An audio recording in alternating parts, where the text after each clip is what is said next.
Estamos começando mais um episódio do CorongaCast de número 45. Vamos tucanar hoje Leonardo Palhano, inclusive em homenagem a esse partido, ao número 45, partido, né, o PSDB, que está no centro da questão política nacional, e a gente vai falar de centrão e centro. Agora tem duas políticas no país diferentes, o centro e o centrão, e o PSDB está inserido no centro. Certo, Leonardo Palhano? Um abraço.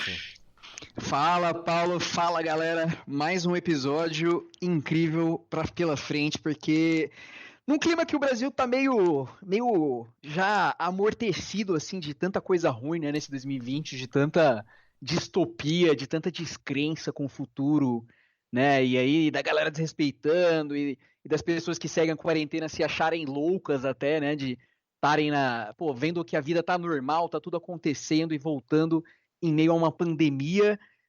As coisas ainda continuam acontecendo, né, do lado da política, do lado dos governos aí, do lado do xadrez desse início de década que se mostra muito tensa, não só no Brasil, como no mundo, Paulo. E o Rodrigo Maia, né, o presidente da Câmara, sempre foi alvo de ódio, né, dos bolsonaristas aqui no Brasil.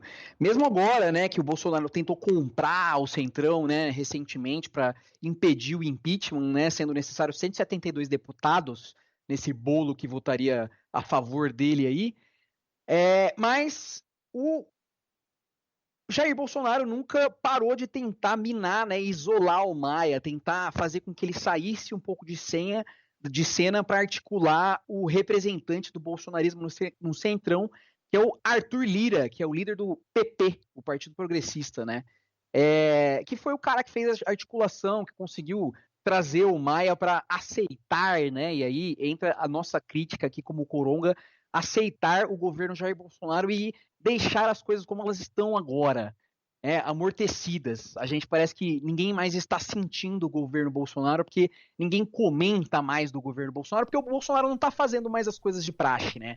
Deve ter chegado um grupo do Centrão e falado: olha, Bolsonaro, para você governar sem a gente ter que ficar enchendo o saco da galera pelo impeachment, fica quieto, não fala mais nada e deixa que as coisas funcionam e a gente vai brigando no WhatsApp, tá bom, Bolsonaro? Fica quietinho aí na sua, não fica falando coisa pra mídia, deixa as coisas acontecerem. E parece que tá dando certo, né? Parece que foi bem instruído Jair Bolsonaro e não se fala mais de Jair Bolsonaro, né? Assim, já faz o quê, Paulo? Quantas semanas aí você acha que deu uma esfriada nisso? Eu acho que desde que o Queiroz foi preso, o Bolsonaro ele começou a parar de falar. Aí o fato dele ter contraído a Covid-19 fez com que ele se isolasse e aí também aparecesse menos. Aí, ao mesmo tempo, tudo que o Bolsonaro criou nos últimos dias foi com relação à tal da cloroquina. Daí tomou lá a mordida da ema fascista, antifascista. E aí ele ficou com esse negócio da cloroquina. Então foi só isso, né? Ele parou de causar com relação às instituições. Ele ficou só na droga dele, né? Zé Droguinha Bolsonaro. O que é? Hein? Que foi que você tá falando? Você acha que eu também não vejo que você toma pílula pra dormir, pílula pra não ficar deprimido, que você manda comprar fora? É drogado também, é tudo drogado. Minha mãe também. Minha mãe também não dorme sem remédio, né? Ela não dorme sem remédio. Só que ela acha que não é drogada. Por quê? Porque a droga que ela toma vem de farmácia. Só por isso que ela não é drogada. Olha, você não me obriga. Você é drogado também, é drogado. É tudo drogado. Todo mundo drogado aqui. Como sempre gosto de fazer aqui um apanhado histórico para os ouvintes deste maravilhoso podcast, é bom que todo mundo saiba que o Centrão começou nesse país juntando praticamente todos os partidos, menos os que eram intitulados de esquerda. Já chegou a ter 351 deputados no ápice do Centrão. E aí algumas siglas foram se afastando, começou com o PSDB, e hoje, mais recentemente, o PSL, uma grande parte do PSL se afastou do Centrão e virou mais núcleo bolsonarista, e o Republicanos, que é o partido, literalmente, do Donald Trump aqui no Brasil. Quem vai para esse republicano é aquela galera que não é de direita o suficiente estar no PSL, né? O PSL é inaceitável para eles. E aí vai para o Republicanos, né? Representar o Edir Macedo, a família, o Donald Trump, enfim. E aí, mesmo assim, mesmo sem esses partidos aí, com o Democratas, com o PMDB, né, que hoje é chamado só de MDB, o PL, o PP, PSD, SD, PTB e PROS, e o Avante, tem 221 membros, né? Só que aí o governo Bolsonaro, tentando isolar o Maia, acabou também criando uma briga com essas pessoas que representam esse antigo poder, né, oligárquico brasileiro, que são os democratas, que são o MDB ou o PMDB, né, que sempre foram os grandes... quando cai um governo no Brasil, é um cara do PMDB que assume, né, e isso historicamente, assim, eles tiveram o mesmo número, praticamente o mesmo número de presidentes não eleitos do que partidos que foram eleitos democraticamente na nossa democracia, né. E aí, teve toda aquela crise que a gente falou aqui em um episódio recente, né, sobre a tentativa do governo de barrar a PEC do Fundeb, e aí o Rodrigo Maia dá um recado ao Paulo Guedes, e esse foi o momento que o Centrão se consolidou em cima do governo Bolsonaro. E aí o Rodrigo Maia se sentiu confortável o suficiente para falar com o PMDB e falar, olha, vamos pular fora do barco e é gente que vai barganhar. Não é mais o governo Bolsonaro. E é essa visão que eu tô tendo, que o Centrão assumiu à frente, né, de poder, assim, no jogo político. O Bolsonaro teve que se viu obrigado a recuar, porque ele já perdeu, mesmo com o grupo do Arthur Lira, né, as chances de se manter, assim, sendo o Bolsonaro. E aí eu acredito que vai haver um grande acordo nacional aí, com o Supremo e com tudo, para que Jair Bolsonaro termine o seu mandato, né? E assim, não vá cair. Mas com Rodrigo Maia e com Davi Alcolumbre, de certa forma, ditando algumas das regras, né, por trás, tanto no Senado como na Câmara dos Deputados, né?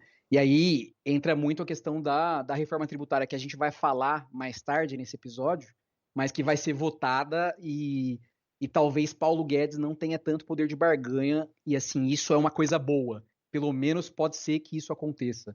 E aí tem discussões que a esquerda, de certa forma, vai ter que apoiar o nome do centro, né? Que o centrão hoje é a direita, mas tá todo mundo enfiado ali, só que a esquerda tá sem força o suficiente para, né, com a saída do Maia no final do ano, lançar um candidato de esquerda que tenha chances de ganhar, né? Apesar do Frota ter declarado que votaria no Mollon, Paulo do Vale. Ah, né? O Frota que vai apoiar, né? Quer dar o apoio a um dos políticos mais bonitos do país, né?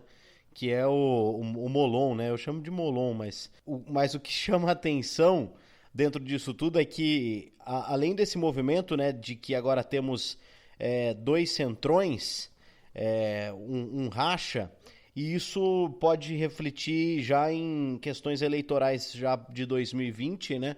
Eleições municipais, porque e aí consequentemente em 22, porque é o seguinte, surge a possibilidade do DEM acabar fechando, né, junto com o PSDB e ali o próprio MDB também, um núcleo mais duro desse centro com candidaturas mais fortes, como por exemplo a possibilidade do Datena ser vice do Covas em São Paulo.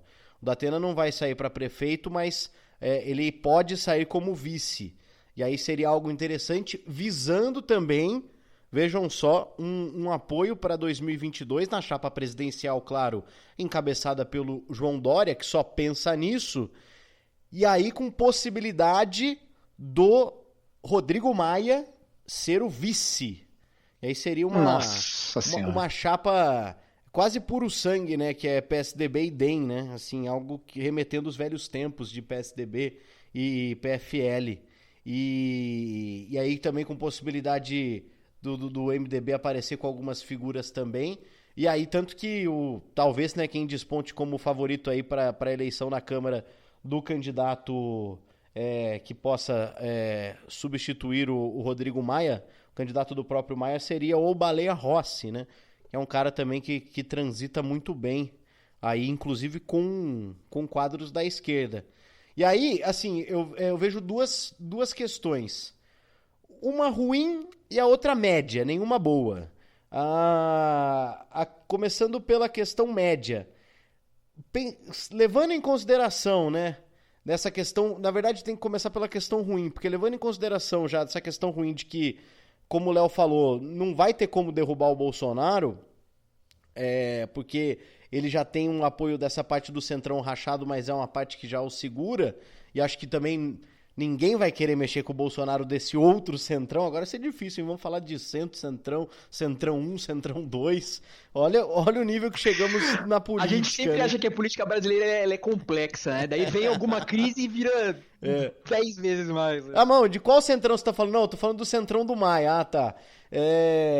E aí, dentro dessa questão, esse Centrão 2 aí do Maia não vai ser a favor do Bolsonaro, mas também não vai derrubar o Bolsonaro. E aí entra a questão média, que pelo menos não teremos de fato como o Bolsonaro tomar as rédeas tendo todo o apoio do Centrão, porque se tem o Centrão completo com ele, ia ser complicado, né? Aí sim a gente poderia ter enormes problemas. Então, dentro dessa questão média, é importante que aí pelo menos vai ter coisa ali que não vai passar, que vai ser travado, vai ter... E aí, o que o Léo falou, eu assino embaixo. Estamos caminhando para que sejamos obrigados a dar um apoio para um candidato de centro-direita. Pelo menos aí no que se desenha por um segundo turno em 2022. Agora, eu já tô pronto, já tô preparado para isso. Vamos ver o que vai acontecer, mas vejo de fato, a gente já vem falando isso aqui, né? A esquerda não consegue ter força para se mover de fato nesse tabuleiro. Vai precisar acontecer algo, não dá para descartar se tratando da política brasileira, mas teria que acontecer assim, uma hecatombe para que esse cenário mude e a gente tenha algum candidato forte. Vamos aguardar, mas por o momento é isso. Temos 2 centrões, temos aí articulações pensando em questões eleitorais, temos Rodrigo Maia como um dos principais atores políticos do país, uma figura de centro que também transita bem, né, com relação a essa presidência também com quadros da esquerda, e vamos torcer para o Rodrigo Maia, viu, Léo? Nos resta torcer para o Rodrigo Maia travar ali o máximo que conseguir as agendas obscuras do governo Jair Bolsonaro. E aí eu só queria comentar, cara, mais uma coisa bizarra, né? Que saiu aquele depoimento do Paulo Marinho, né? Paulo Marinho, que, diga-se de passagem, é suplente do senador Flávio Bolsonaro, né? E ele hoje é do PSDB, né? Mas antes ele era do PSL, ele saiu naquela debandada lá do Frota e de outras pessoas, né? Que falaram, opa, o Bolsonaro não deu aqui, eu vou sair do partido. Aí o Dória acolheu eles, né? Foi dessa leva. E aí, no depoimento, ele comenta, essa é a parte bizarra, né? Que a Valdenice Meliga, né? Que é a irmã dos milicianos Alex e Alain, e é uma pessoa de confiança da família Bolsonaro, né? Inclusive tem foto dessa mulher com Flávio, enfim, com os 2 irmãos, né? Que hoje são milicianos, estão presos. A Val. O Bolsonaro. A Val do Açaí. Exato, exatamente. A ponto que ela, né, teria ido ao encontro do delegado que teria vazado pro Flávio a Operação Furna da Onça, inclusive, né? E ela teria sido essa responsável. E vai sair candidata, a Val do Açaí. E vai ganhar, né? Não, sim, vai. E assim, a gente chegou no nível tão máximo da nossa cara de pau da política que ela deve sair como Val do Açaí do Bolsonaro.